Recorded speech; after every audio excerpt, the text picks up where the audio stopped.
오늘 주신 말씀 읽겠습니다. 여호수아 1장 1절에서 9절까지 말씀입니다.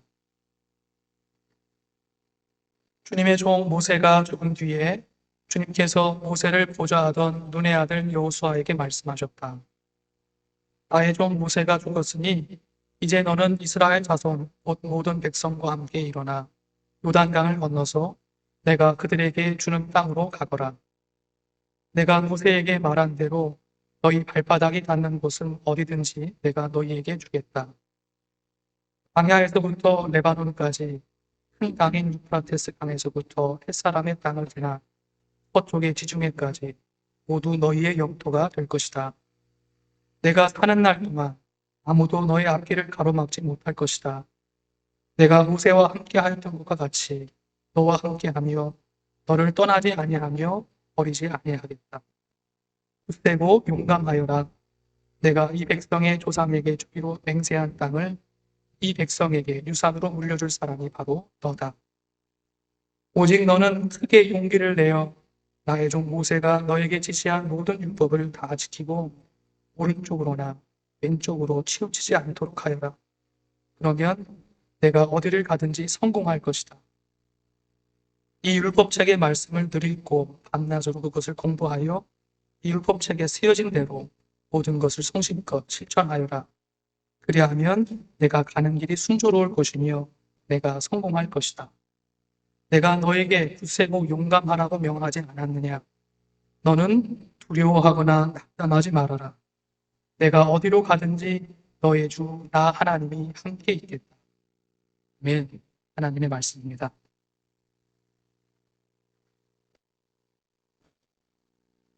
네, 우리 옆 사람과 함께 이렇게 인사했으면 좋겠습니다. 모든 것이 하나님의 은혜입니다. 할까요? 모든 것이 하나님의 은혜입니다. 예.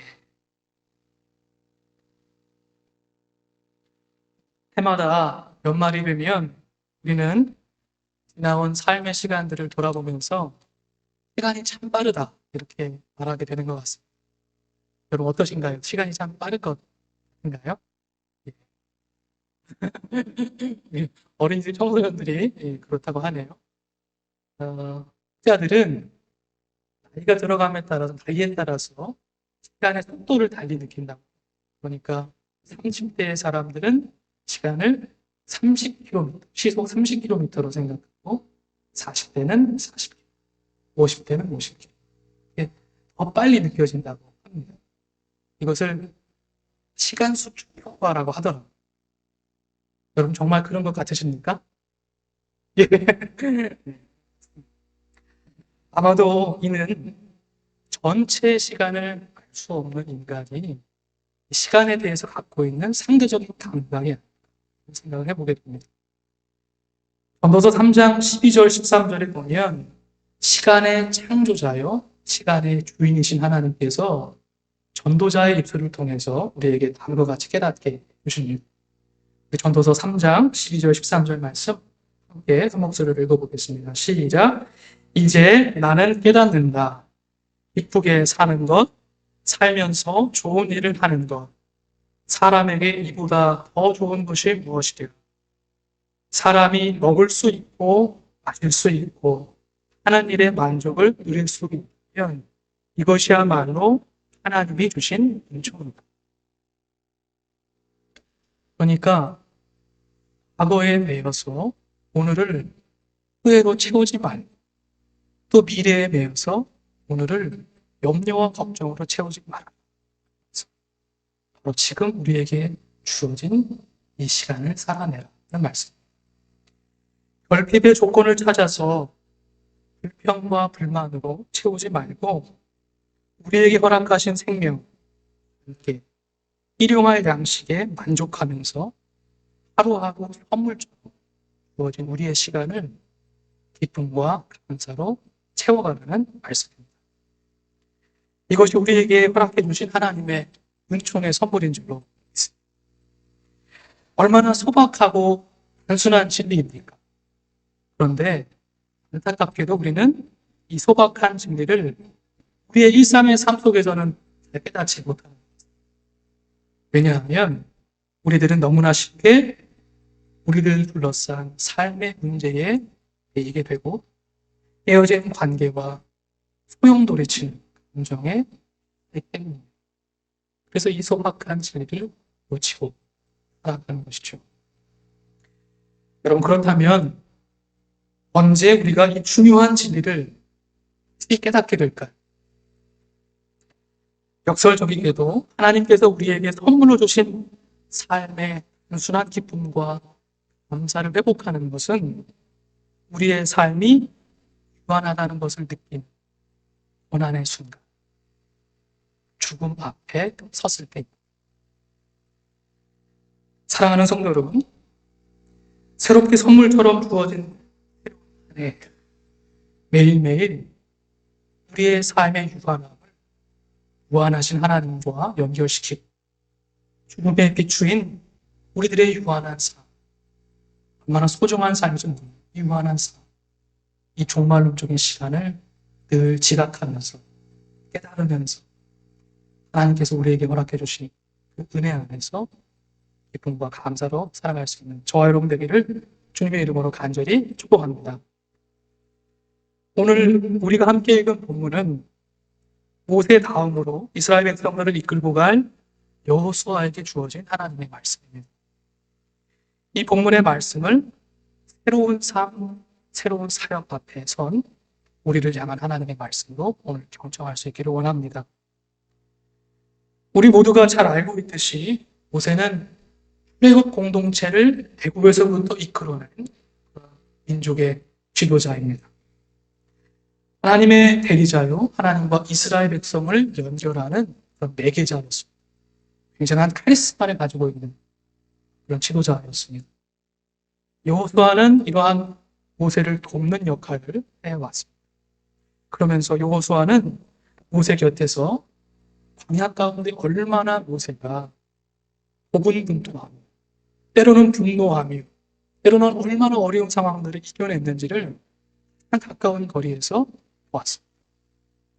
그러니까 여호수아에게는 모세가 죽은 이후에 이 이스라엘 백성들을 이끌어가는 것이 굉장히 큰 부담이었습니다. 위험했을 겁니다. 물론 새로운 위치에서 새로운 사역과 과제를 해결해 나가는 것은 한편으로는 굉장히 설레는 일이기도 하고, 그러나 다른 한편으로는 고통스럽고 염려되는 일이기도 했을 겁니다. 하나님은 이러한 여호수아의 마음을 아시는지 모르신 여호수아에게 커다란 비전을 제시해 주십니다. 오늘 본문 3절과 4절의 말씀입니다. 한 목소리를 함께 읽어보겠습니다. 시작. 내가 모세에게 말하는 대로 너희 발바닥이 닿는 곳은 어디든지 내가 너희에게 주겠다. 광야에서부터 레바논까지, 큰 강인 유프라테스 강에서부터 햇사람의 땅을 지나 서쪽의 지중해까지 모두 너희의 영토가 될 것이다. 네. 모세가 지금까지 이스라엘 백성들을 이끌고 광야 생활을 해왔다면 이제는 여호수아는 그 이스라엘 백성들을 이끌고 다시 가나안에 들어가는 종착의 일, 그리고 하나님께서 여부로 주신 땅을 분배하는 일을 맡게 됐습니다. 실제로 오늘 본문의 3절과 4절에 기록된 땅의 범위는 그의 가장 강성한 시대였던 다윗과 솔로몬 때에야 비로소 성취된 그런 영역이었어요. 즉 아직 이루어지지 않은 먼 미래의 일입니다. 다시 말해서 아직 손에 잡히지도 않는, 파악되지도 않는 그런 형사진이에요. 이것은 하나님께서 지금 여호수아에게 제시해주고 계신 겁니다. 그런데 이러한 여호수아에게 다시 한번 하나님께서 이렇게 약속을 해주세요. 오늘 본문 5절과 6절입니다. 이 말씀도 함께 읽어보겠습니다. 시작. 내가 사는 날 동안 또 너의 길을 가로막지 못할 것이다. 내가 모세와 함께 하였던 것과 같이 너와 함께하며 너를 떠나지 아니하며 버리지 아니하겠다. 굳세고 용감하여라. 내가 이 백성의 조상에게 주기로 맹세한 땅을 이 백성에게 유산으로 물려줄 사람이 바로 너다. 네. 여호수아는 많은 염려와 걱정으로 찬 그런 상태였을 텐데 이러한 여호수아에게 이런 말씀을 해주시는 겁니다. 흔들리는 여호수아의 마음이 하나님의 말씀으로 잇대어지고 있어요. 마치 비바람에 흔들리는 꽃과 나무가 버팀목에 의해서 지지되는 것과 같은 느낌입니다. 자녀들과 함께 길을 걸을 때 순간순간 힘이 따뜻해지는 순간이 있습니다. 어떤 때이냐면 멀찌감치 걷다가도 좀 어둑어둑해지는 그런 거리나 낯선 곳을 갈 때 아주 자연스럽게 소리 없이 제 곁으로 오는 거예요. 그래서 손을 뻗으면 닿을 만한 거리에 있다가 조금 무서우면 어떻게 하죠? 손을 그러면 제 마음이 따뜻해집니다. 그래, 아빠가 여기 있어 생각이 드는 거죠. 아버지와 자녀의 관계가, 아버지와 자녀의 사랑이 이 모든 낯섦과 두려움을 이겨내게 해주는 것입니다. 아버지 하나님과 자녀된 우리의 관계도 그런 생각이 듭니다. 우리 앞에 놓여진 우리가 모두 예측할 수 없는 거대한 파도와 같은 삶의 문제도 그 안에서 고군분투하며 펼쳐질 우리의 삶과 믿음의 여정도 모두 넉넉하게 감당할 수 있는 것은 하나님께서 함께 계시기 때문입니다. 바로 하나님과 우리의 관계, 믿음의 관계가 우리에게 새로운 비전과 사명을 비로소 맞아들이게 됩니다. 비로소 깨닫게 합니다. 비로소 새롭게 만들어 줍니다. 그렇습니다. 여호수아가 자신에게 주어진 새로운 비전과 역할을 비로소 새롭게 받아들이고 굳세게 또 용기 있게 설 수 있었던 것은 그가 하나님께서 내미시는 손을 잡았기 때문입니다. 성도 여러분, 이 시간 하나님께서 여러분에게 내미신 그 손을 잡으시기 바랍니다. 우리와 함께 하시는 하나님을 잡으시기를 바랍니다. 우리와 함께 하시는 주님께서 우리에게 다음과 같이 해주시는 9절의 말씀을 한 목소리로 같이 읽겠습니다. 시작. 내가 너에게 굳세고 용감하라고 명하지 않았느냐? 너는 두려워하거나 담하지 말아라. 내가 어디로 가든지 너의 주 나 하나님이 함께 있다. 네. 그런데 오늘 본문의 말씀 속에서 우리가 기억해야 할 것이 있습니다. 그것은 오늘 본문에 하나님께서 우리에게 요청하시는 단 하나의 조건이 있다는 사실입니다. 하나님은 가나안에 들어가는 군대 장관인 여호수아에게 군사적인 전략이나 전쟁의 기술을 가르쳐 주시는 것이 아니라 하나님의 율법, 모세에게 전해준 그 율법을 한번 상기시켜 주십니다. 하나님의 말씀을 밤낮으로 묵상하고 조용히 공부하고 실천하는 것입니다. 이것이 여호수아에게 명령하신 하나님의 단 한 가지의 요청입니다. 이렇듯 하나님의 일을 감당하는 모든 사람에게 우선적으로 요청되는 주의 말씀이었습니다. 왜냐하면 하나님의 말씀만이 모든 영적인 리더십의 뿌리요, 새로운 비전을 품는 성도와 교회가 내려야 할 말씀의 자리이기 때문입니다. 사랑하는 성도 여러분, 이 시간 하나님께서 우리에게 열어주시는 땅, 새로운 시간, 새로운 관계, 새로운 사역을 주시기를 바랍니다.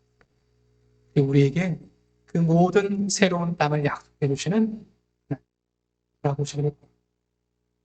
주님의 손을